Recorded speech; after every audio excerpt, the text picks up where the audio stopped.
Kopi 2, Ibu Kokon Rohaiti SPD, serta Ibu Bapak Guru SDN Gudang Kopi 2 yang saya hormati dan saya banggakan. Bapak Ibu Guru yang terhormat, yang berbahagia, pertama-tama marilah kita panjatkan puji syukur kehadiran Allah karena telah memberikan rahmat sehingga kita dapat berkumpul di ruang kelas ini.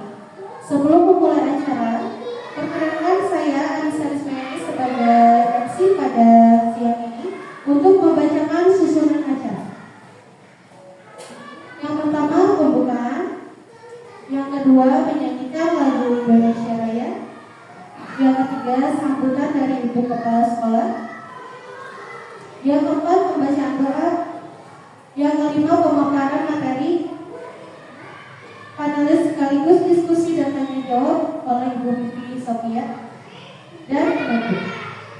Memasuki agenda selanjutnya yaitu menyanyikan lagu Indonesia Raya yang dipimpin oleh Ibu Yayu SPD. Para hadirin di ruang berdiri.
Assalamualaikum warahmatullahi wabarakatuh. Untuk kelancaran acara diseminasi hari ini, marilah kita berdoa kepada Allah Subhanahu wa taala. Bismillahirrahmanirrahim.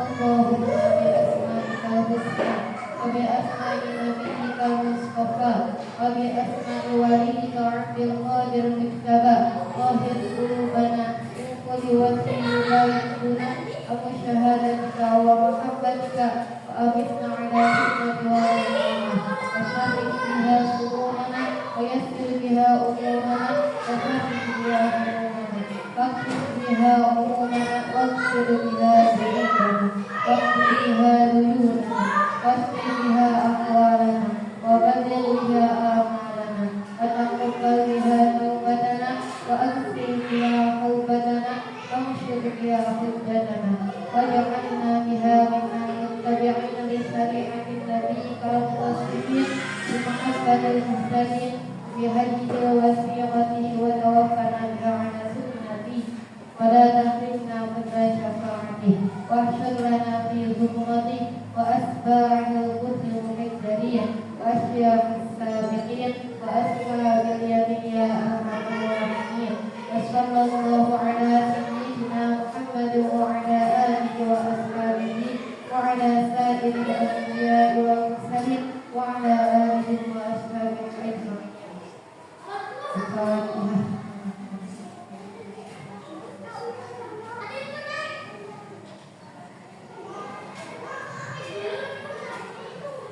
Wassalamualaikum warahmatullahi wabarakatuh.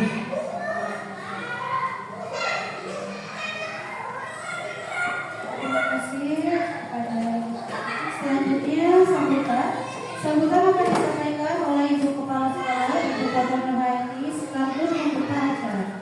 Untuknya dipersilakan.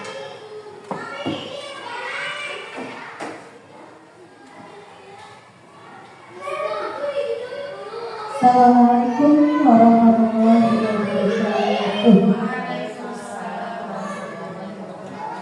Alhamdulillah, alhamdulillahirobbilalamin. Wabihi nasta'in wa alihi wasahbihi. Alhamdulillah, kita semua bisa berkumpul pada hari ini dalam kegiatan diseminasi budaya positif modul 1/4 pendidikan guru dan guru. Terima kasih saya ucapkan kepada Bapak Ibu guru yang sudah meluangkan waktunya untuk mengikuti kegiatan diseminasi ini. Kegiatan diseminasi ini sangatlah positif karena pada kesempatan ini guru penggerak yang sedang mengikuti pendidikan guru penggerak akan berbagi ilmunya kepada rekan-rekan yang belum mengalami pendidikan guru penggerak. Hal ini agar kita semua bisa memahami konsep-konsep atau ilmu yang ada di pendidikan guru penggerak. Diseminasi budaya positif ini nanti akan menggambarkan bagaimana kita bisa menciptakan budaya positif atau disiplin positif yang ada di sekolah. Awalnya kita mengetahui bahwa disiplin itu berawal dari sebuah paksaan, bisa karena dipaksa. Namun dengan konsep budaya positif ini, disiplin itu bukan dari paksaan, tapi dari kesadaran diri, mulai dari diri siswa itu sendiri.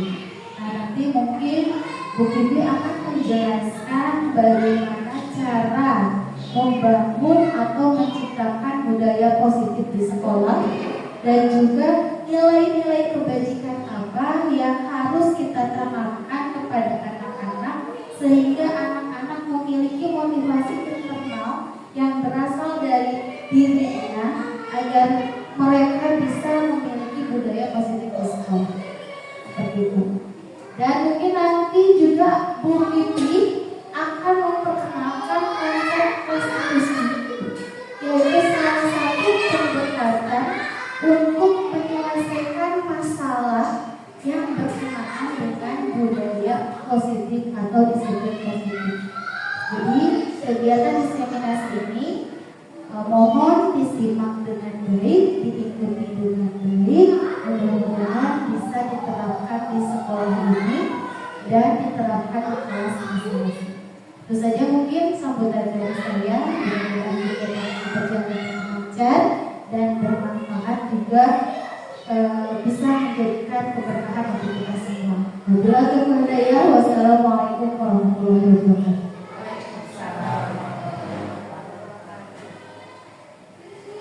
Terima kasih kepada Ibu Kepala Sekolah yang sudah memberikan sambutan sekaligus membuka acara. Selanjutnya memasuki acara inti, yaitu pemaparan materi oleh panelis sekaligus diskusi dan tanya jawab yang dipandu secara langsung oleh Ibu Bibi Sofia SPD. Kepada Ibu Bibi, dipersilakan.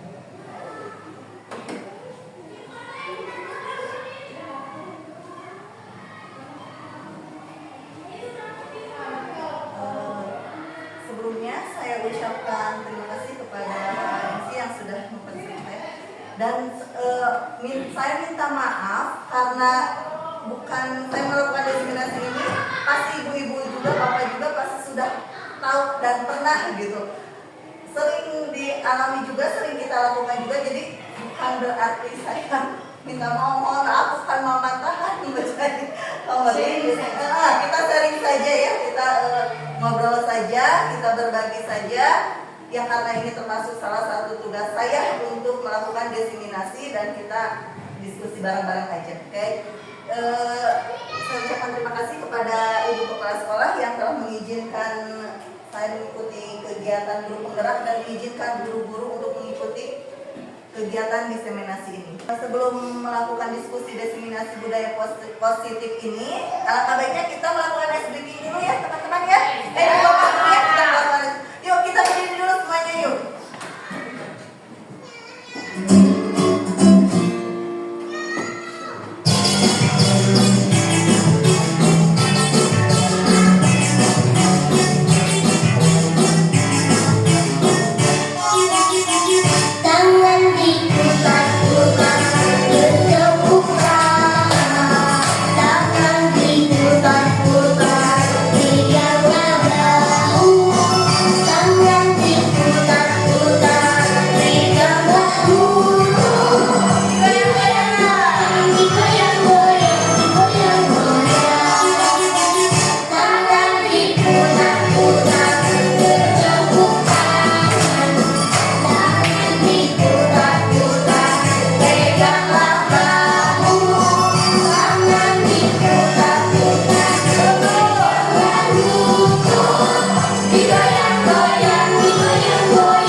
berdiskusi tentang budaya positif modul 1.4.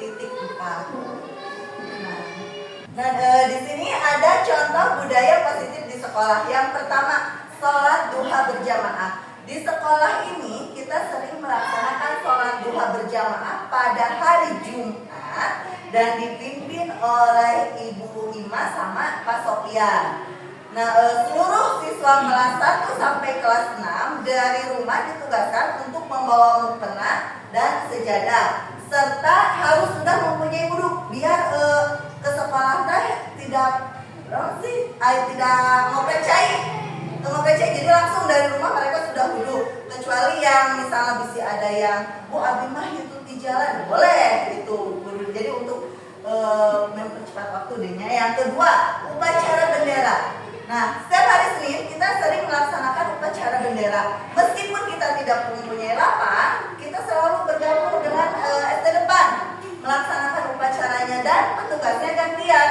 dan untuk minggu sekarang bagian kita yang melaksanakan dari petugas upacaranya, untuk minggu depannya lagi dari SD Gudang Kopi 1. Dan untuk menjadi pembinanya juga digilir dari kelas kemarin dari kepala sekolah, dan mungkin sekarang akan balik lagi ke kelas 1 ya. Dan selanjutnya yang ketiga di sini ada berdoa sebelum dan sesudah belajar. Itu sudah pasti dan wajib ya berdoa. Biasanya kita kebiasaannya berdoa dulu, habis berdoa menyanyikan lagu Indonesia Raya dan menyanyikan lagu wajibnya bebas. Nah, di sini ada gotong royong. Kemarin ada lomba kebersihan. Setiap kelas itu pasti bareng-bareng gotong royong untuk membersihkan kelasnya. Bisa sama orang tuanya, gotong royongnya, bantu-bantunya, bisa sama siswanya. Nah, di sini juga ada piket kelas. Piket kelas itu di sini juga ada jadwal piketnya ya. Di belakang ada jadwal piketnya. Setiap hari ada piketnya, bisa piketnya sebelum masuk atau pas pulang. Piketnya. Di sini ada budaya antri. Nah, budaya antri di sini biasanya kalau mau masuk ke kelas kita suka baris dulu. Untuk pak dorong-dorong, abi hayang dipayur, ataupun pas pulang aku pengen duluan, enggak. Jadi kita baris dulu, mengantri untuk kadang diperiksa bukunya sama salam dulu ke gurunya. Nah, yang keempat, pembelajaran yang menarik di sini alhamdulillah kita dapat bantuan Chromebook, dan Chromebook ini bisa dimanfaatkan oleh kita untuk menjadikan media pembelajaran bagi siswa. Dan di sini juga ada Infokus, alhamdulillah kita mempunyai 2. Itu pun sering bergantian untuk menggunakannya. Selain menggunakan Infokus sama Chromebook, di sini juga kita mempunyai guru itu kan sebagai aset ya Bu ya. Nah, di sini kebanyakan gurunya hebat, kreatif, aktif. Mereka bisa mencari informasi itu bukan dari buku saja, tetapi dari media sosial pun guru harus aktif dan kreatif untuk mencari media apa yang pas untuk dijadikan bahan ajar. Contohnya mencari breaking, terus puisi seperti LKPD, banyak itu ya diaplikasikan juga ada. Nah, di sini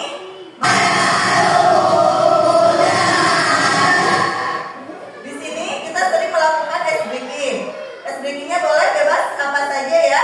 Yang penting breaking itu bisa membuat siswa menjadi senang untuk melakukan pembelajaran. Fungsi dari breaking itu sendiri, ketika anak sudah kelihatan nih, apalagi di kelas dari sebuah kelas, bukan dari kelas tinggi sampai kelas rendah juga, dari kelas rendah untuk mengumpulkan anak-anak. Biasanya kan anak tuh suka lupa tadi, tetapi ketika sudah yuk kita breaking dulu, mereka akan menjadi fokus kembali. Sama kalau di kelas tinggi biasanya gini, kelihatan anak udah jenuh nih, udah mulai nggak kontrol, ada ayah nusuk nundutan, bukan nundutan siapa, tiduran di bangku. Nah, si anak kita yuk breaking dulu, udah kelihatan agak oleng anaknya, kita breaking dulu untuk mengembalikan mood siswa untuk belajarnya. Yang di sini ada budaya 5S. Setiap pagi kita melaksanakan piket. Setiap guru digilir. Siapa saja mulai dari kelas 1 sampai kelas 6 punya wali kelasnya mempunyai jadwal piket. Yang bagian piket datangnya lebih awal untuk menyambut siswa datang ke kelas, apalagi menyambut siswa kelas 1. Mereka harus kita antar ke kelasnya. Yang ketiga, perayaan hari besar agama. Contohnya ini Maulid Nabi sama Isra Miraj. Nah, dan ini foto kebersamaan kita waktu bukan perpisahan, penutupan MPLS. Nah, di sini materi budaya positif ada 6 materi yang harus disampaikan. Yang pertama, disiplin positif dan nilai-nilai kebajikan universal yang tadi sudah disampaikan oleh Ibu Kepala. Yang kedua, teori motivasi, hukuman dan penghargaan restitusi. Yang ketiga, keyakinan kelas. Yang keempat, kebutuhan dasar manusia. Dan yang kelima, restitusi 5 posisi kontrol. Yang keenam, segitiga restitusi. Di sini, apakah yang ke-1? Apakah makna disiplin? berasal dari bahasa Latin disciplina yang artinya belajar. Makna asal dari kata ini berkonotasi dengan disiplin dari murid-murid Socrates dan Plato. Disiplin diri membuat orang menggali potensinya menuju sebuah tujuan apa yang dia hargai. Namun dalam budaya kita, makna kata disiplin telah berubah menjadi sesuatu yang dilakukan seseorang pada orang lain untuk mendapatkan kepatuhan. Kecenderungan umum adalah menghubungkan kata disiplin dengan ketidaknyamanan, bukan dengan apa yang kita hargai atau pencapaian suatu tujuan mula. Nah, di sini selanjutnya disiplin di sekolah. Yang akan kita bahas yaitu disiplin di sekolah. Contoh disiplin di sekolah bagi siswa: datang tepat waktu. Ya, datang tepat waktu pasti sebelum pukul 7 siswa harus sudah datang ke sekolah. Tetapi kalau misalnya kadang di kelas itu tidak semuanya siswa bangun pagi, kadang ada yang masih malas-malasan, ada yang susah dibangunkan, apalagi kelas rendah biasanya sok rada hese dibugakeun. Nah, kalaupun ada yang terlambat, kita izinkan. Sok boleh mau bangun pukul berapapun, kesiangan pun boleh. Yang penting kalian sekolah, yang penting anak itu ke sekolah, ya. Tetapi kalau misalkan pun kesiangan harus ada dengan alasan yang tepat. Yang kedua, menggunakan seragam sesuai aturan. Nah, kalau hari Senin biasanya kan putih-putih. Jangan sampai ada anak yang memakai batik, karena kita sudah mempunyai aturannya, ya. Yang ketiga, mengikuti upacara bendera. Mau itu upacara bendera ataupun kayak kemarin upacara ucap ulang janji, kita mengikuti. Nah, di sini saya mau minta kolaborasinya dari rekan guru semua. Contoh disiplin bagi guru. Contohnya, boleh Bu Nisa, Bu Yayu, Bu Ilis. Contohnya apa? Datang tepat waktu juga boleh ya? Iya. Oke. Datang tepat waktu. Datang tepat waktu. Apalagi Ibu Bapak? Seragam ya? Menggunakan seragam sesuai aturannya. Oh, samain aja. Mengikuti upacara. Oke, mungkin ada tambahan yang lainnya? Apa toh? Ada tambahan? Masuk kelas tepat waktu. Oke, ya biasanya kita suka kalau udah ke istirahat suka keenakan ya. Masuk kelas tepat waktu. Oke. Apalagi Bu? Udah. Oke. Nah ini ya contoh disiplin bagi guru. Datang tepat waktu, mengenakan seragam sesuai aturan, mengikuti upacara, masuk kelas tepat waktu.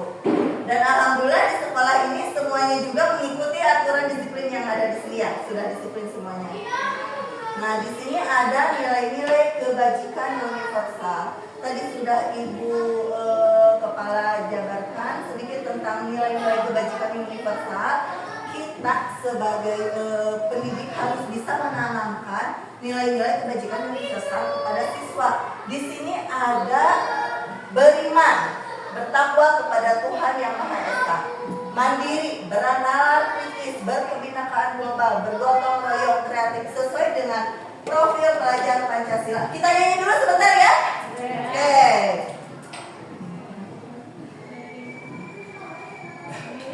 Pelajar Pancasila beriman dan bertakwa kepada Tuhan yang Maha Esa,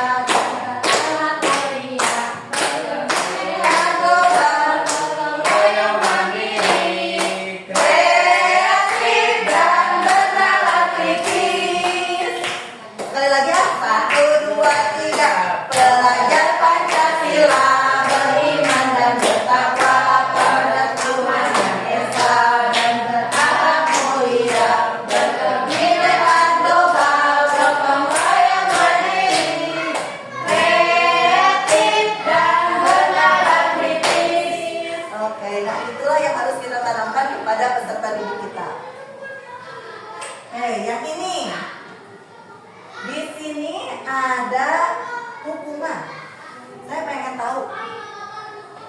setuju atau tidakkah Bapak Ibu guru? Yang nomor 1, hukuman di sekolah dapat mendisiplinkan anak, setuju atau tidak? Setuju atau tidak? Tidak. Hukuman di sekolah dapat mendisiplinkan anak, tidak setuju? Tidak. Oke, Ibu, kenapa Ibu tidak setuju? Karena hukuman itu nantinya akan ada mental kan. Satu mental, terus dia terpaksa tidak dengan kesadaran. Setuju? Setuju? Kenapa Bu Nisa setuju? Ayo Bu Nisa. Ya kebalikan yang membuat mental kuat. Oke. Tapi kan hukumannya bukan yang harus push up 100 kali. Hukumannya yang mendidik seperti misalnya setelah pulang sekolah itu membersihkan kelas padahal belum bukan jadwalnya kayak tapi itu membersihkan. Boleh, nanti kita lihat ya. Nah, yang kedua, pemberian hukuman dengan hal positif. Nyambung ya sama Bu Nisa ya. Seperti membaca atau membersihkan halaman sekolah dapat meningkatkan disiplin anak. Setuju atau tidak? Nah, ini tidak setuju. Kenapa Ibu? Saya tanya lagi, kenapa Ibu tidak setuju? Di mana-mana kalau hukuman itu yang namanya hukuman meskipun itu hal positif tapi tetap orang itu akan merasa berbeda dengan orang lain dan itu efeknya tidak sekarang tapi efeknya nanti anak akan minder rendah diri dan kesadarannya itu hanya sesaat tidak kesadaran hal itu. Jadi pada intinya semua hukuman itu tidak baik ya Bu ya. Bisa jadi nanti, nah contoh gini banyak, ada anak yang kita hukum sekarang. Misalnya, nah siapa tahu pas nanti 10 tahun kemudian 5 tahun ingat nih, aku pernah dihukum kubu pipi disuruh iya. Takutnya seperti itu mungkin ya Bu ya. Tapi bisa menjadi motivasi. Nah, Motivasi itu oke, kita lanjut. Nanti diskusi selanjutnya akan lanjut ya. Oke.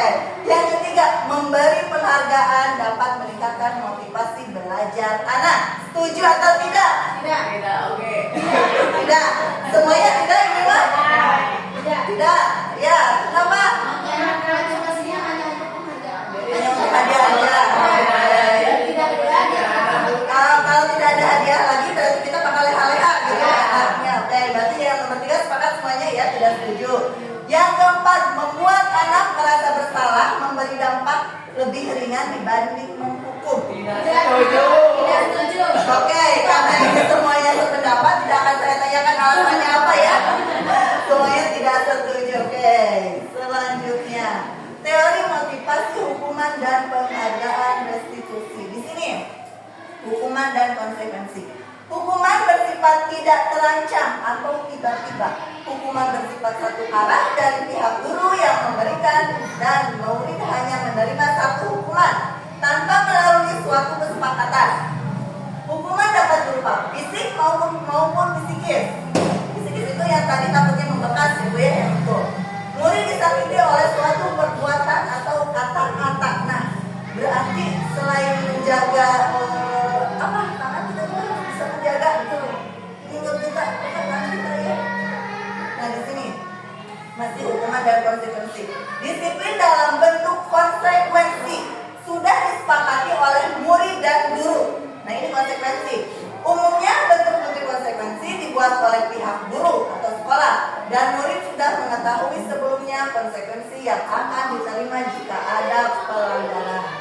Nah ini di sini ada kita diskusi lagi ya, termasuk hukuman atau konsekuensi.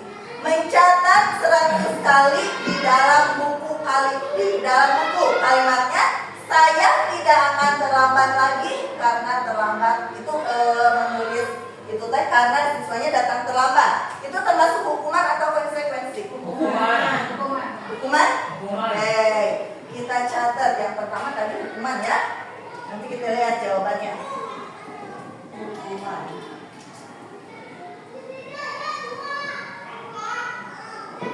Yang kedua, lari mengelilingi lapangan basket 2 kali karena terlambat hadir di sekolah.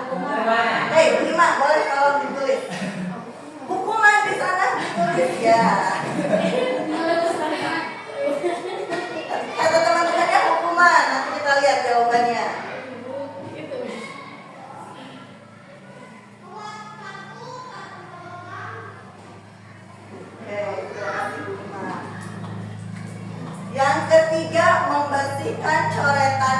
dibuatnya di meja tulis? Konsekuensi. Konsekuensi. Konsekuensi.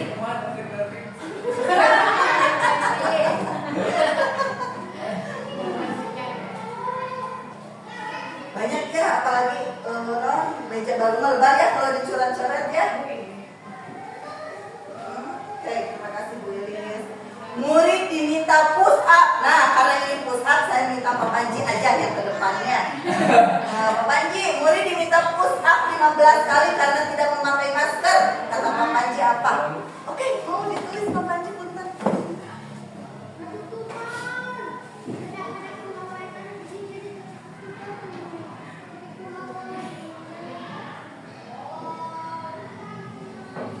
Oke, Pak Panji. Yang kedua ya, menggantikan kertas tugas teman yang telah dicoret-coret.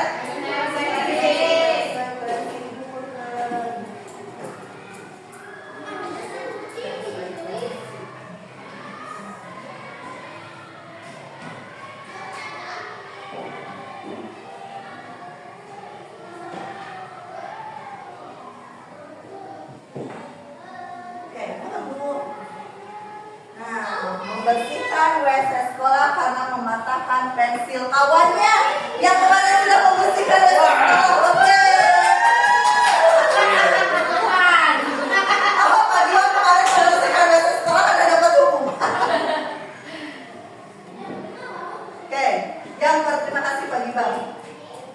Yang pertama, mencatat 100 kali di dalam buku kalimat. Saya tidak akan terlambat lagi karena terlambat datang ke sekolah. Jawabannya hukuman. Kita lihat ya. Yang pertama itu hukuman. Sama ya jawabannya hukuman.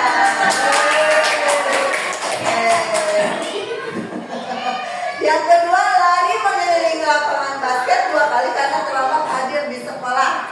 Hukuman juga sama ya.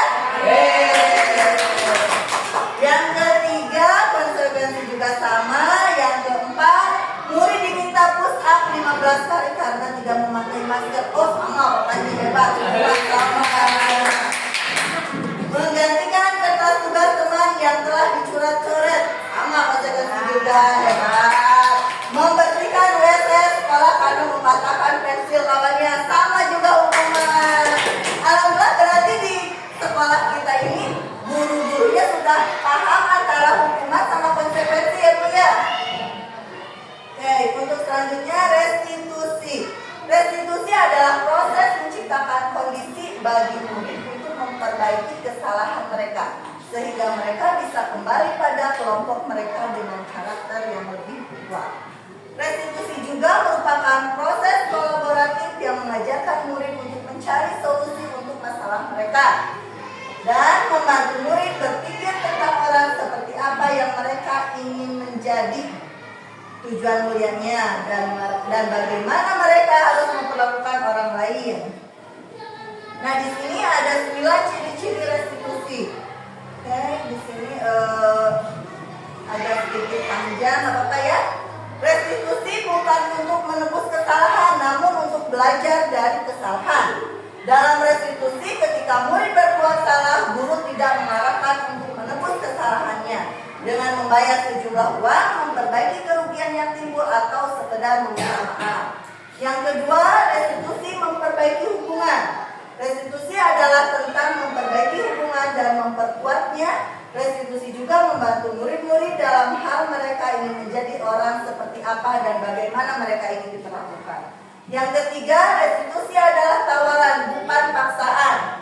Restitusi yang dipaksa bukanlah restitusi yang sebenarnya, tapi konsekuensi. Tidak apa-apa kok berbuat salah, itu manusiawi. Semua orang pasti pernah berbuat salah. Pembicaraan ini bersifat tawaran, bukan paksaan. Bukan mengenakan, kamu harus lakukan ini, kalau tidak maka. Selanjutnya, restitusi menuntut untuk melihat ke dalam diri. Dalam proses restitusi, kita akan melihat adanya ketidakselarasan antara tindakan murid yang berbuat salah dan keyakinan mereka tentang orang seperti apa yang mereka inginkan. Restitusi mencari kebutuhan dasar yang mendasari tindakan. Untuk berpindah dari evaluasi diri ke restitusi diri, penting bagi murid untuk memahami tindakan pada orang lain. Kalau murid paham bahwa setiap orang memiliki kebutuhan dasar untuk dipenuhi, hal ini akan sangat membantu sehingga ketika murid melakukan kesalahan, mereka akan menyadari kebutuhan apa yang sedang mereka coba penuhi. Demikian juga kebutuhan orang lain. Restitusi diri adalah cara yang paling baik. Dalam restitusi diri, murid belajar untuk mengubah kebiasaan dari kecenderungan untuk menolongkan orang lain. Nah, itu pisang jaringannya komen orang lain. Kadang kalau ada yang lewat pun, kalau mau yang ada orang tuh sok ya, itu jaringannya.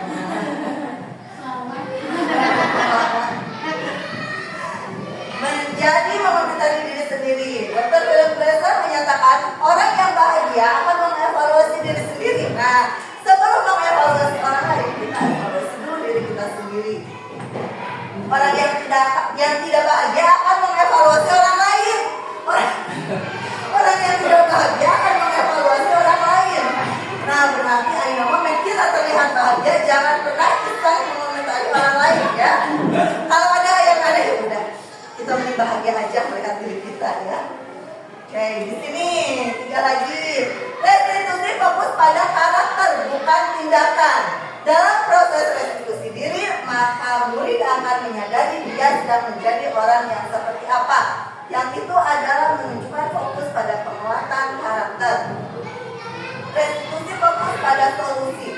Dalam restitusi, guru menstabilkan identitas murid dengan mengatakan, kita tidak fokus pada kesalahan bapak atau ibu, tidak tertarik untuk mencari siapa yang benar, siapa yang salah, tetapi kita cari solusi dari permasalahannya. Tidak, kalau misalnya ada permasalahan terus nyari mana kesalahannya, kita salah enggak, kita nggak mencari itu, tapi kita langsung mencari solusinya seperti apa. Nah, yang terakhir, restitusi mengembalikan murid yang berbuat salah pada kelompoknya. Ketika anak berbuat salah, kita tidak bisa memotivasi anak untuk menjadi baik. Kita hanya bisa menciptakan kondisi agar mereka bisa melihat ke dalam diri mereka. Kita seharusnya mengajari mereka untuk menyelesaikan masalah mereka. Nah, ketika murid melakukan kesalahan, kita jangan menjudge, itu orangnya. Tidak, tapi kita harus mencari latar belakangnya dulu. Kenapa anak itu seperti itu? Nah, dan berusaha mengembalikan mereka ke kelompok mereka dengan karakter yang lebih kuat.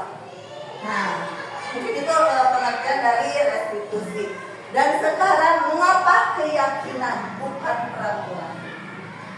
Di sini, di setiap kelas kita harus mempunyai keyakinan kelas, bukan peraturan. Bedanya keyakinan sama peraturan. Keyakinan dibuat atas kesepakatan. Kalau keyakinan dibuat atas kesepakatan, kalau peraturan berarti dibuat oleh hanya satu pihak ya, hanya satu pihak kalau peraturan.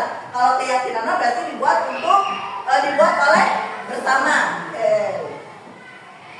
Kita lihat keyakinan kelas. Keyakinan kelas merupakan kesepakatan kelas yang diyakini bersama guru dan murid dengan harapan dapat meningkatkan kedisiplinan murid. Nah, di sini ada langkah-langkah membuat keyakinan kelas yang sudah saya praktekkan di kelas 6. Pertama, saya memberikan stick note kepada murid-murid seluruhnya untuk membuat keyakinan kelas. Nah, setelah mereka membuat, aku mau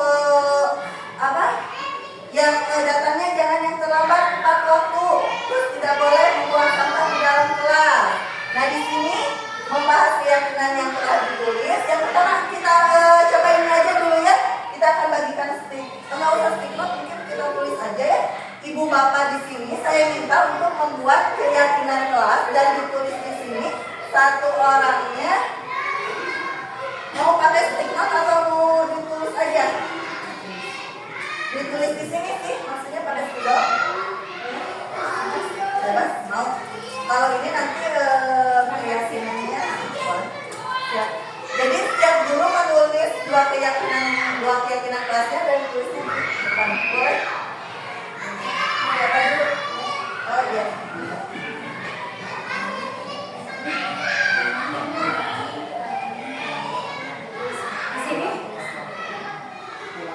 Ya,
Oke, di sini kita akan masuk yang ke-1, datang tepat waktu.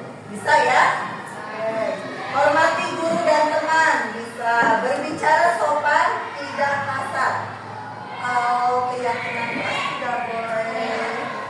tidak boleh ada kata tidaknya, jadi harus yang positif. Berarti digantinya berbicara sopan tidak ada kasarnya ya. Oke.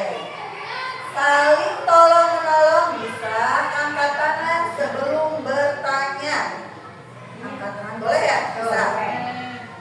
Rapikan buku setelah belajar boleh. Tidak memotong pembicaraan. Boleh ini diganti karena ini kalimatnya negatif, kita ganti menjadi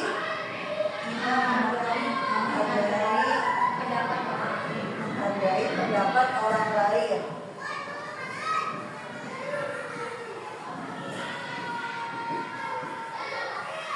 Karena sudah mengacungkan tangan ya, jadi tidak.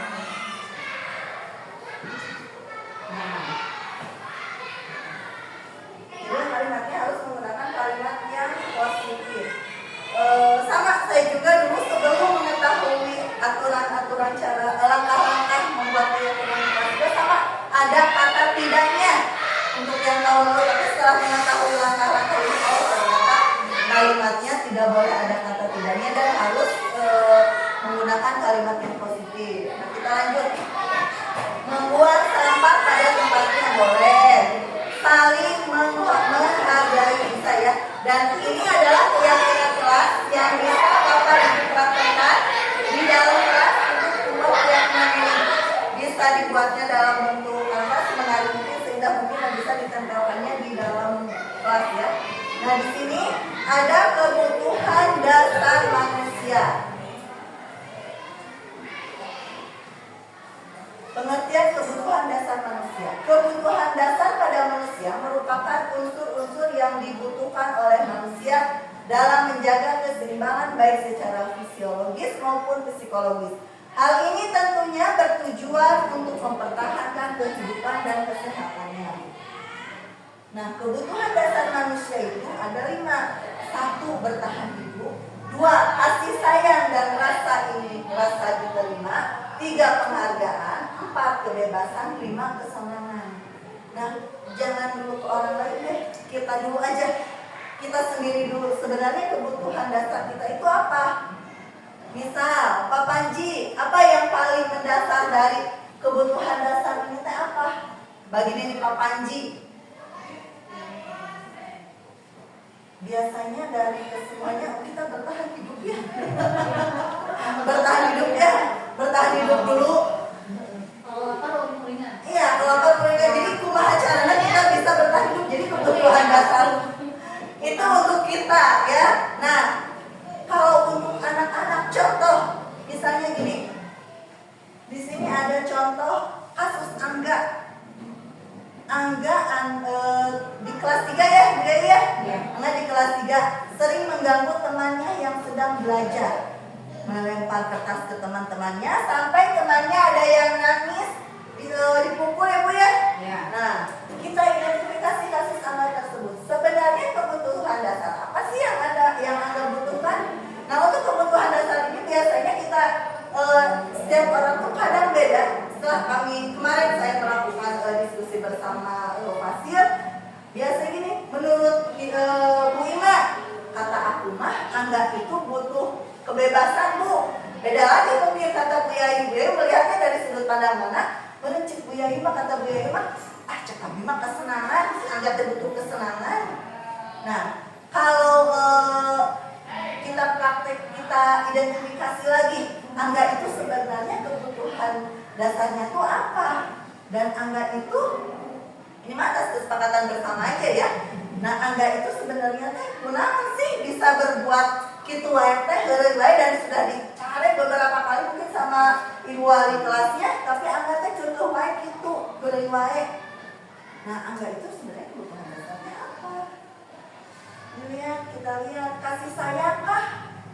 Apakah Angga itu dari anak yang broken home, atau karena orang tuanya banyak anaknya jadi Angga kurang memerlukan kasih sayang. Apakah Angga seperti itu? Nah, untuk ya gimana Bu? Mungkin anak kata dia kecil Nah, itu cuma itu, jadi mamanya itu terlalu keras, galak gitu, istilahnya galak ini. Dia itu melihat perilaku orang tua, jadi dia selalu diperlakukan galak.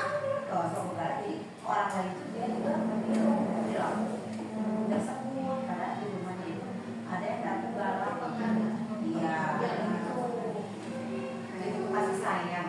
pengen dianggap ya, keinginan untuk Iya. dianggap memimpin ya. Yang berarti kita fokusnya di yang dianggap, berarti kebutuhan dasar Angga itu adalah penghargaan, bukan kebebasan ya. Dalam kebebasan mah bagi bebas ya.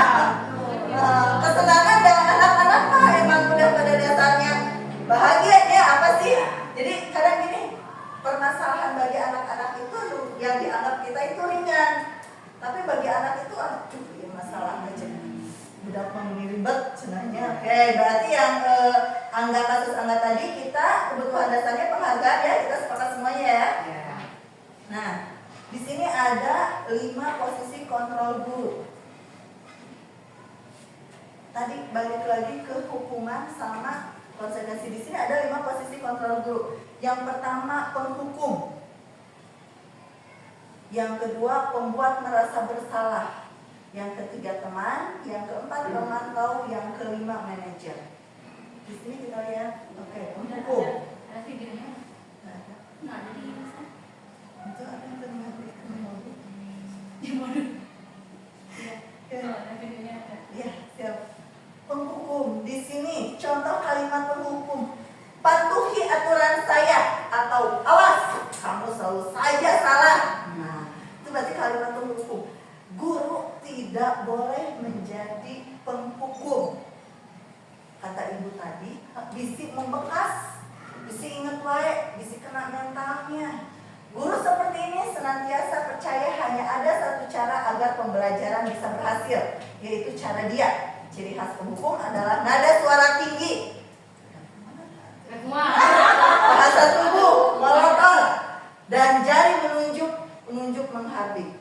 Nah, itu berarti kita harus tidak ya, di sekolah ini tidak ada tipe guru yang penghukum. Jangan di sekolah saja, tetapi di rumah pun kepada anak kita. Nah, berarti tipe-tipe penghukum ini harus sudah mulai kita hilangkan ya Ibu Bapak. Nah, yang kedua, pembuat merasa bersalah. Pembuat merasa bersalah akan menggunakan keheningan yang membuat orang lain merasa tidak nyaman, bersalah atau rendah diri. Kata-kata yang keluar dari dengan lembut akan seperti ini. Bapak sangat kecewa sekali dengan kamu. Nah, contohnya kemarin kemarin lomba kebersihan kelas. Nah, kelas kami mau bersihan, misalnya tanya cek siswa, ini mah kecewa. Kenapa kalian tuh masih nggak bisa kayaknya membersihin kelas? Jadi kelas gimana? Tapi enggak ya, kita ya enggak sampai seperti itu ya. Nah, di sini teman, guru bertindak di sini sebagai teman, posisi kontrolnya. Contoh, menggunakan kalimatnya, ayo bantulah demi bapak ya. Ayo, contoh papanya misalnya mau mengadakan lomba atletik. Ayo, papanya sudah melatih, mengajarkan, sudah melakukan ekstrakurikuler. Pokoknya sudah semua berbagai cara dilakukan oleh Pak Panji. Ameh anak SRT mudah-mudahan juara gitu ya Pak ya. Nah, Pak Panji berbicara, ayo bantulah demi bapak ya. Ya sudah, kali ini tidak apa-apa, nanti bapak bantu bereskan. Berdampak negatif dari posisi kontrol teman adalah bila suatu saat guru tersebut tidak membantu, maka murid akan kecewa dan berkata, saya pikir bapak adalah teman saya. Nah, kalau begini Bu, kita diskusi aja ya Bu ya. Baiknya kita sebagai guru dalam posisi teman ini bagaimana?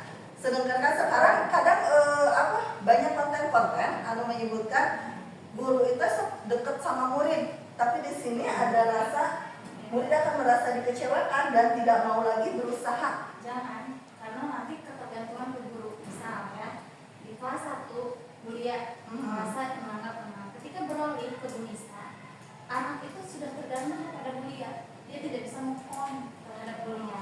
Nah, ini efek dari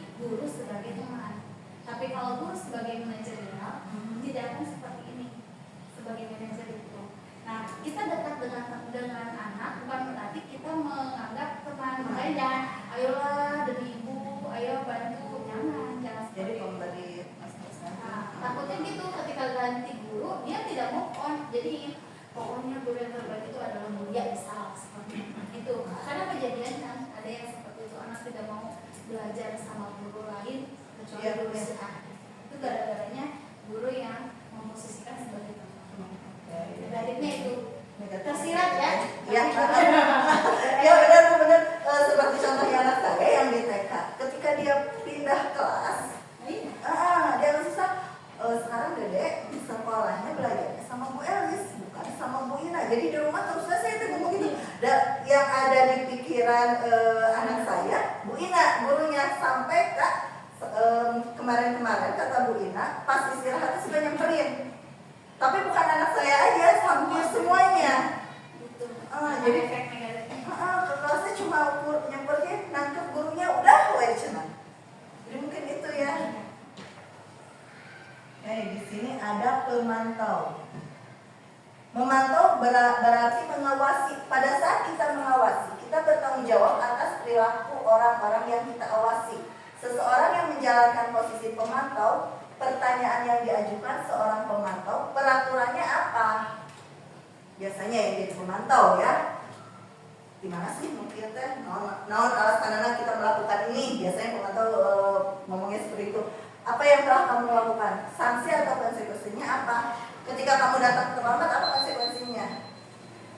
Mungkin itu ya untuk pemantau. Nah di sini manajer.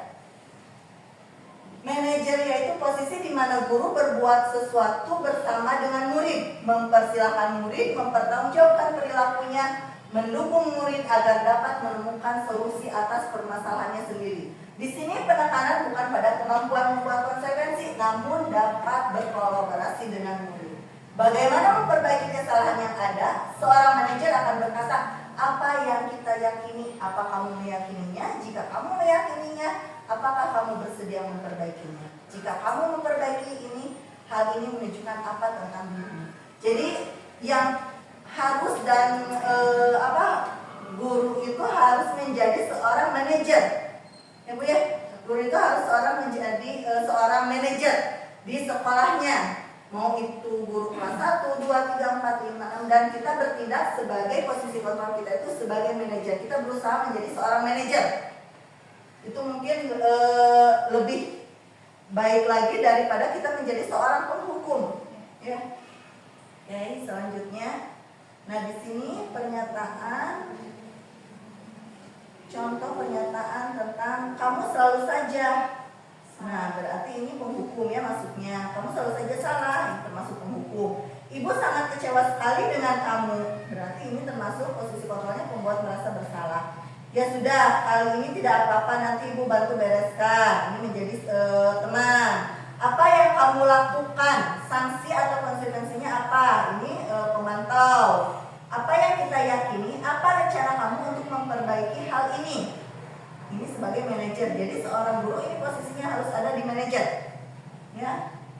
Nah ini yang terakhir, segitiga restitusi.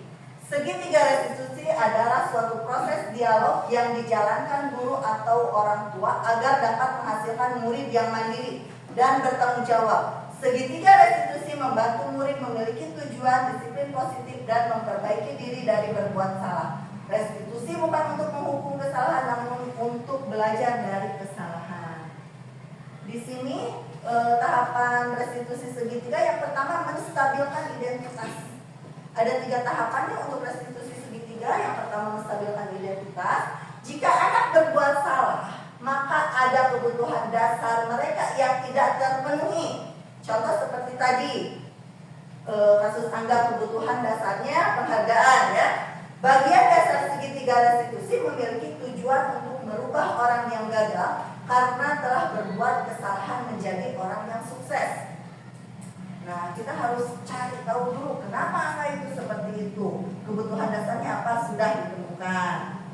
Yang kedua, validasi tindakan yang salah. Menurut teori kontrol, semua tindakan manusia baik atau buruk pasti memiliki maksud tujuan tertentu. Ketika kita menolak anak yang berbuat salah, dia akan tetap dalam masalah. Yang diperlukan adalah kita memahami alasan melakukan hal tersebut sehingga anak merasa dipahami. Yang ketiga, menanyakan keyakinan. Menanyakan keyakinan ini penting menanyakan ke anak tentang kehidupan ke depan yang dia inginkan. Ketika mereka sudah menemukan gambaran masa depannya, guru dapat membantu mereka untuk tetap fokus pada gambarannya. Melalui segitiga restitusi, kita dapat mewujudkan mereka menjadi murid yang merdeka. Mereka mampu menyelesaikan masalah dengan motivasi internal dan bertanggung jawab terhadap pilihannya. Di sini ada contoh kasus segitiga restitusi. Sebentar ya. Siapa Pak? Sudah lama nggak ketemu Sarah? Kenapa hari ini ada di sini? Kesel Pak, kesel banget. Masa aku dikatain tukang fitnah Pak? Ya aku marah lah. Nah, ini pada Aku tahap udah dikatain mereka di depan kelas. Kesel banget. Oh begitu. Ya pasti kamu marah dan kesal. Bapak juga akan marah apabila ada yang menuduh Bapak seperti itu. Kemudian pada saat itu kamu mau melakukan apa?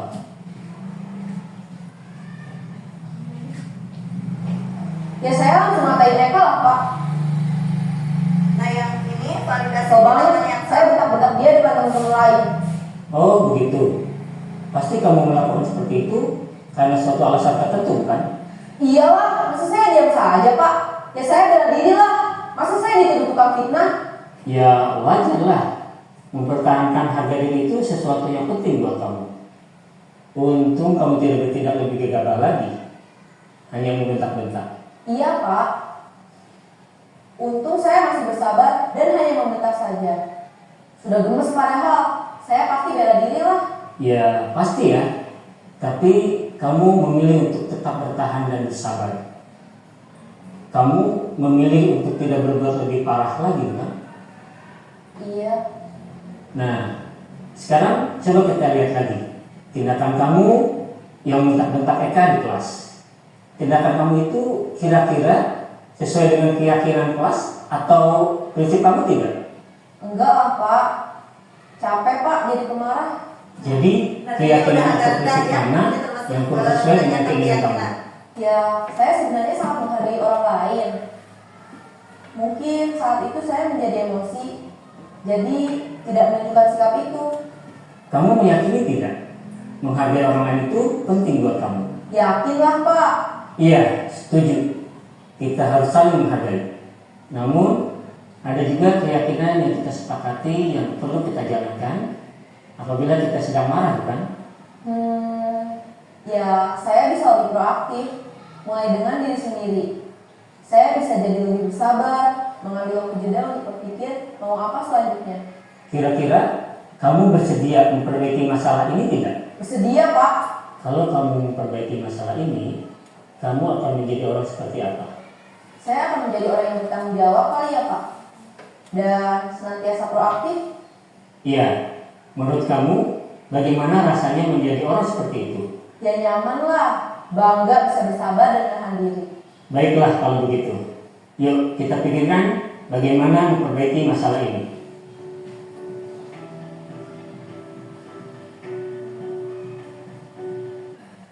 Oke, dari percakapan ini ada segitiga restitusinya, ada yang menstabilkan identitasnya ada, memvalidasinya ada, menanyakan keyakinannya ada. Nanti kita coba di kelas masing-masing. Saya nggak tahu kelas Bu Yulis masalahnya apa, Bu Lisa apa, Bu Yayu apa, Pak Panji apa, Bu Ima apa, masalah di kelas, bukan masalah pribadi ya, masalah di kelasnya seperti apa. Kita coba pemecahan masalahnya menggunakan restitusi segitiga itu. Nanti bisa kita diskusi bareng-bareng lagi untuk pemecahan masalah menggunakan segitiga restitusi. Nah, di sini ada studi kasus.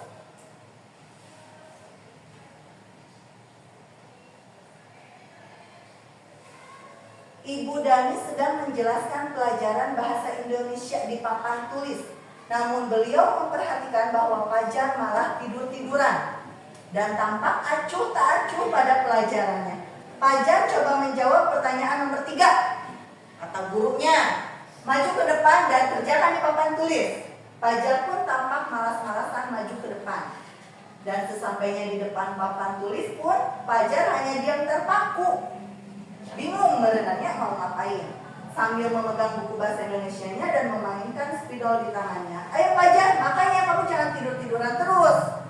Nah, sudah sana, duduk kembali. Kira-kira siapa yang bisa? Kata ibu gurunya. Fajar pun kembali duduk di bangkunya. Hal seperti ini sudah sering kali terjadi pada Fajar. Sepertinya tidak memperhatikan acuh tak acuh. Dan nilai-nilainya pun tidak terlalu bagus untuk pelajaran bahasa Indonesia. Pada saat ditegur oleh Ibu Dani, Fajar hanya menjawab, tidak tahu Bu. Ibu Dani pun menjawab, gimana kamu Fajar? Kamu gak kasihan sama ibu ya? Ibu sudah capek-capek mengajarkan kamu, tidak kasihan sama ibu. Dan Fajar pun dia membisu. Nah, di sini kita mencari posisi kontrol apa yang diambil oleh Ibu Dani dalam pendekatan kepada Fajar. Yang pertama, apakah ada kata pun hukumnya? Ada tidak pun hukumnya? Yang tadi nyuruh ke depan ya, berarti itu penghukumnya. Nah, terus apa lagi? Tadi Pembuat rasa bersalahnya ada terdapat pada kalimat udah ibu capek-capek nerangkeun ngajarkeun. Nah, itu ya. Terus pembuat rasa bersalahnya ini tadi ya yang barusan ya.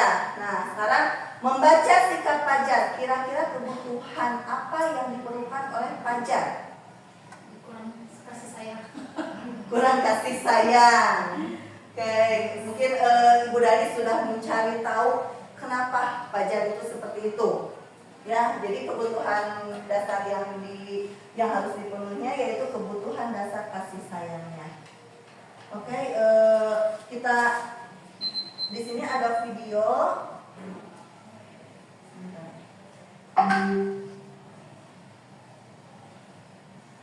Di sini ada penjelasan.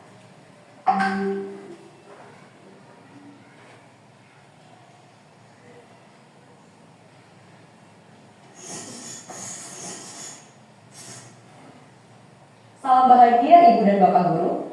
Selamat datang kembali di Runut Hukuman versus Konsekuensi versus Restitusi. Jika di materi sebelumnya kita sudah membahas mengenai hukuman, kali ini kita akan membahas tentang konsekuensi. Semoga setelah mempelajari materi ini, kita dapat lebih mengerti tentang konsep konsekuensi dan perbedaannya dengan hukuman.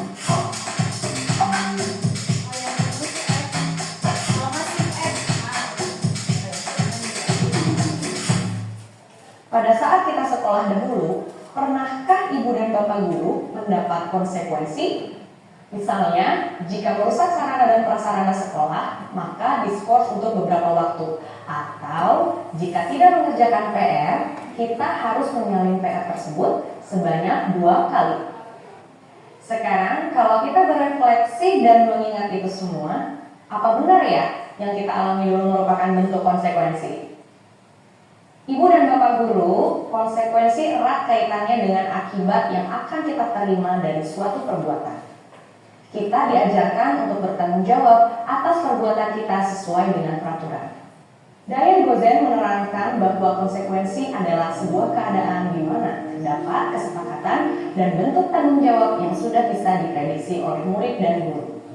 Jadi, jika murid melakukan kesalahan, mereka bertanggung jawab sesuai dengan kesepakatan atau aturan yang berlaku.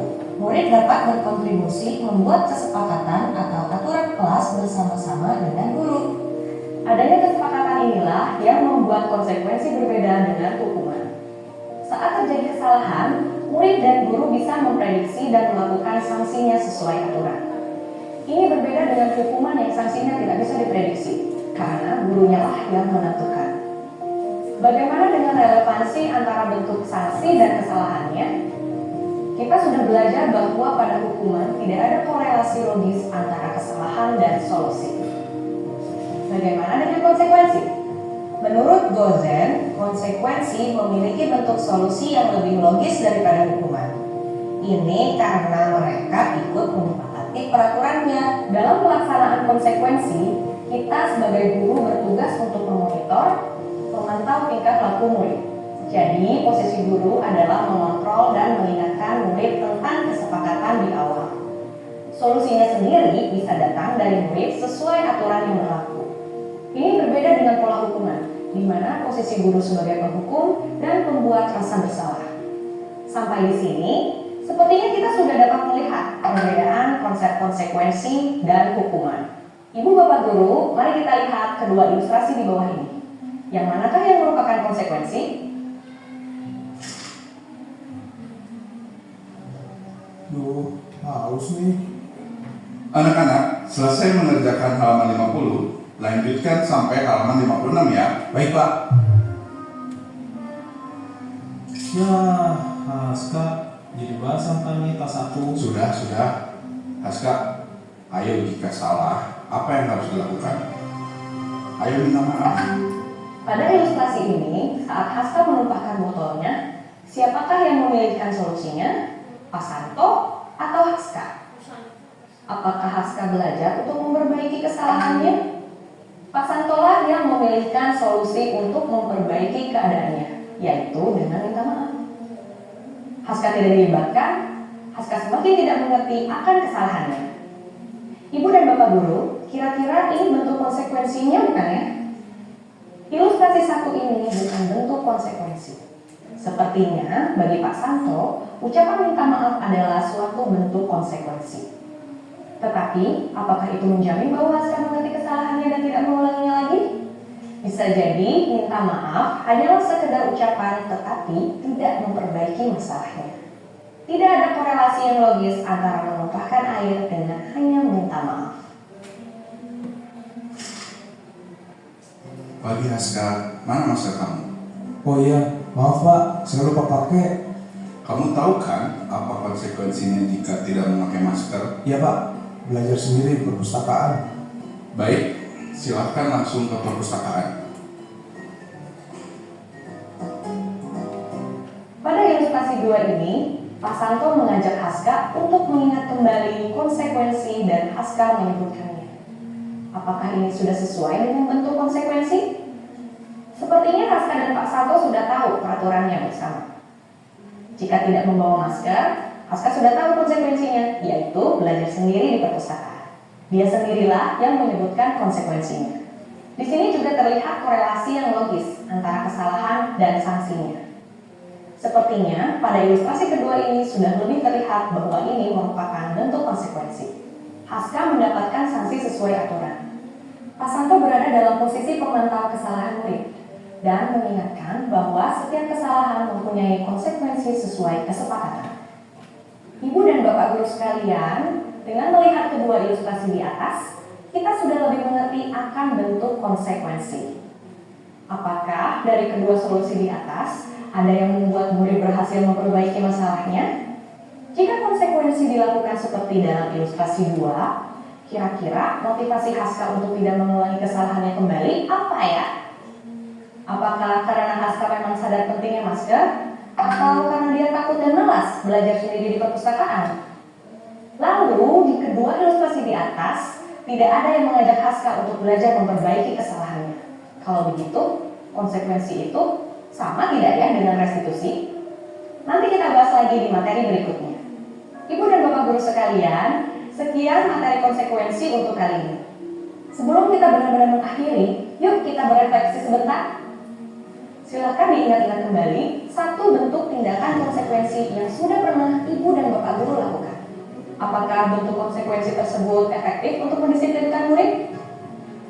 Jika murid tidak mengulangi kembali kesalahannya di masa mendatang, kira-kira faktor apa ya yang mendasarinya? Intrinsik atau ekstrinsik?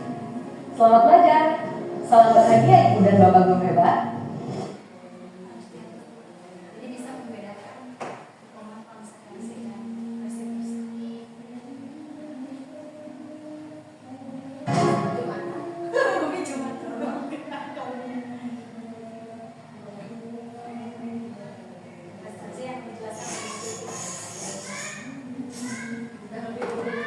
Salam dan bahagia Ibu dan Bapak guru, selamat berjumpa kembali. Kita masih di serial modul hukuman versus konsekuensi versus restitusi. Kali ini kita akan belajar mengenai konsep hukuman dalam penerapan disiplin positif di sekolah.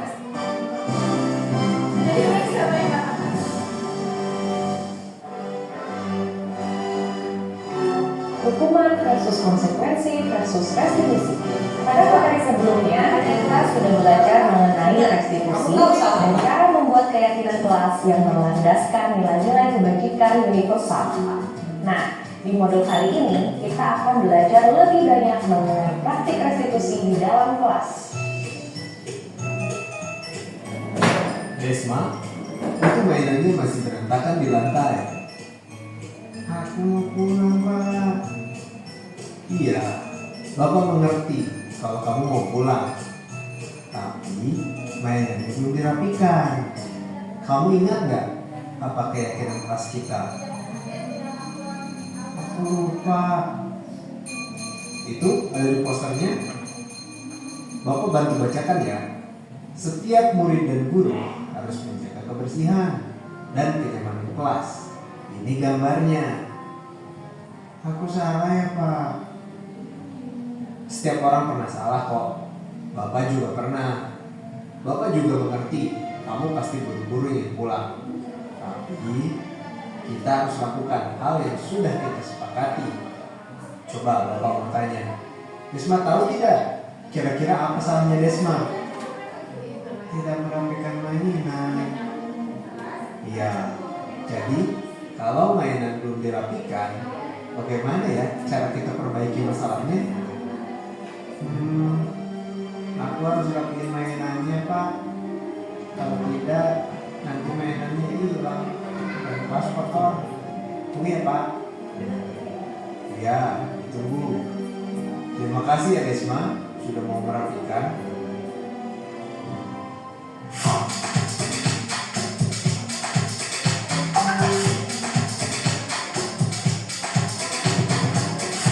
Ibu dan Bapak guru sekalian, dari cerita tadi kita melihat contoh sudah adanya praktik restitusi yang berjalan di dalam kelas. Pak Olan dan murid di kelas sudah mempunyai keyakinan kelas yang ditempel di dinding kelas. Saat kita sudah membuat keyakinan kelas, sebenarnya kita sudah maju selangkah untuk menerapkan konsep restitusi. Masalah kemudian muncul pada saat penerapannya. Meskipun Desma masih ada di jenjang PAUD, tapi Desma sudah mengerti kesalahannya. Dia juga tahu bagaimana langkah selanjutnya untuk memperbaiki masalahnya. Hal ini tidak luput dari peran Pak Olan saat menjalankan restitusi. Pak Olan membantu mengingatkan keyakinan kelas yang telah disepakati, sehingga Desma mengerti dampak yang akan terjadi. Mari kita ingat kembali langkah dalam melakukan restitusi. Pak Olan sudah melakukan sisi pertama segitiga restitusi, yaitu menstabilkan identitas murid. Pak Olan membuka ruang empati bahwa murid juga bisa berbuat salah. Dia mengingatkan dan mengerti kesalahan Desma, tetapi bukan berarti membenarkan kesalahannya. Ia menyadari bahwa ini merupakan hal normal. Ibu dan Bapak guru masih ingatkah tentang betapa bahasa tubuh dan intonasi suara sangat berperan penting dalam penyampaian informasi? Begitu kita sudah mulai masuk ke dalam proses restitusi, kita harus berhati-hati dalam berekspresi. Perhatikanlah letak tangan, tatapan, mimik wajah, intonasi suara, pemilihan kata, atau bahasa tubuh yang lain. Setelah menstabilkan identitas murid, murid sudah merasa tenang, tidak lagi merasa sedih dan emosional, maka dialog untuk menyelesaikan masalah bisa mulai dilakukan. Kita bisa mulai dengan melakukan sisi kedua dalam proses restitusi, yaitu memvalidasi tindakan yang salah dengan cara menganalisis kebutuhan dasar murid. Apakah yang berusaha ia penuhi? Dan apa alasan yang melakukan ini? Tanyakanlah dengan nada rendah dan netral. Berikan pertanyaan terbuka. Kita tidak perlu teriak-teriak, menggunakan nada suara tinggi, apalagi dengan menggunakan kata-kata dan ekspresi yang mengintimidasi. Selain energi kita yang terkuras, murid juga tidak akan terbuka, dan nantinya akan sulit bagi dia untuk menemukan solusi atas permasalahannya. Mari kita coba mengerti kebutuhan dasar Desma. Saat dia tidak mau merapikan mainannya dan bel sekolah sudah berbunyi, Desma sebenarnya mencari kebebasan. Kebebasan dari rutinitas sekolah, dia ingin segera pulang. Oleh sebab itu, tidak mau merapikan mainan adalah cara yang ia pilih, dan Pak Olan mengerti akan hal itu. Setelah kita memvalidasi tindakan anak yang salah, mari masuk ke sisi segitiga yang terakhir, yaitu menanyakan keyakinan. Pak Olan sudah menanyakan keyakinan kelasnya. Meskipun Desma menjawab lupa, Pak Olan membantu membacakan dan menunjukkan gambarnya. Sehingga Desma terpancing untuk berpikir langkah yang harus dilakukan untuk memperbaiki kesalahannya. Dengan menggunakan teknik ini, Desma mengerti dampak dari kesalahannya, sehingga dia tahu solusi terbaik. Sampai di sini, proses restitusi Desma berhasil dan selesai. Proses restitusi memang tidak terjadi secara instan di dalam kelas. Kita perlu mengupayakan pelan-pelan agar murid terbiasa untuk menganalisa kesalahan dan bisa memperbaikinya. Tetapi pada penerapannya tidak semua murid seperti Desma. Banyak murid yang tidak mau menjawab atau diajak berdiskusi. Ada yang memilih diam atau bahkan menjawab tidak tahu pada semua pertanyaan kita. Jika kita menghadapi kasus seperti ini, langkah apa yang bisa kita lakukan?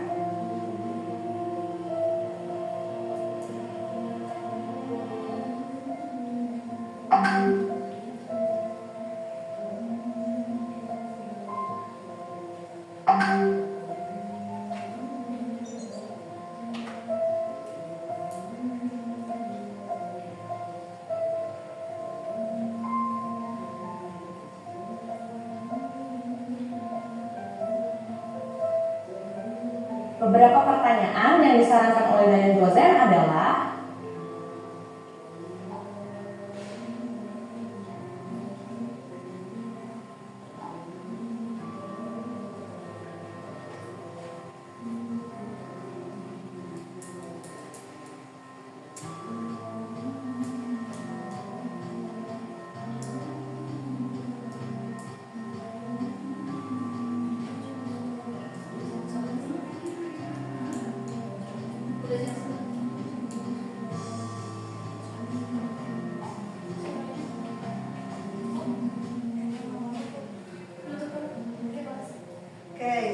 Dari video yang kita tonton, kita lebih paham dan mengetahui perbedaan hukuman, konsekuensi, sama restitusi.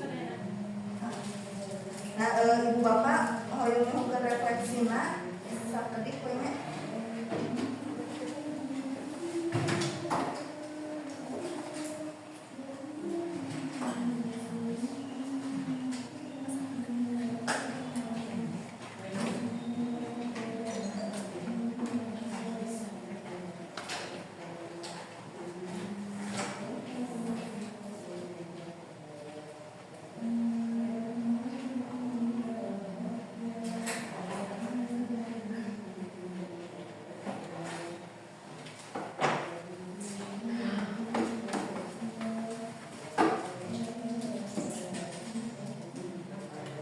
Kita merefleksi kegiatan diseminasi ini.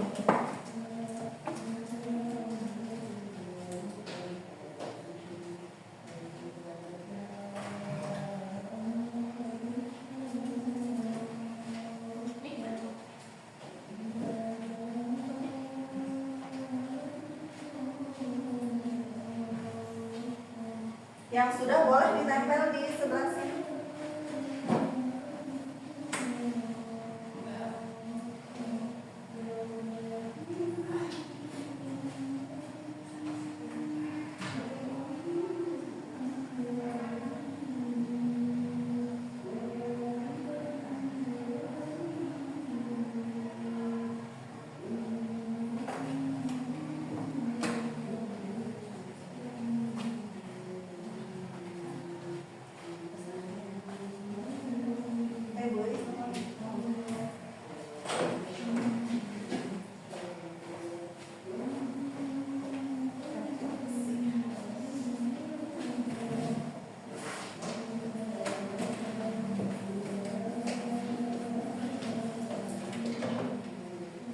Bu Ima, mangga boleh. Pak Panci sudah, mangga.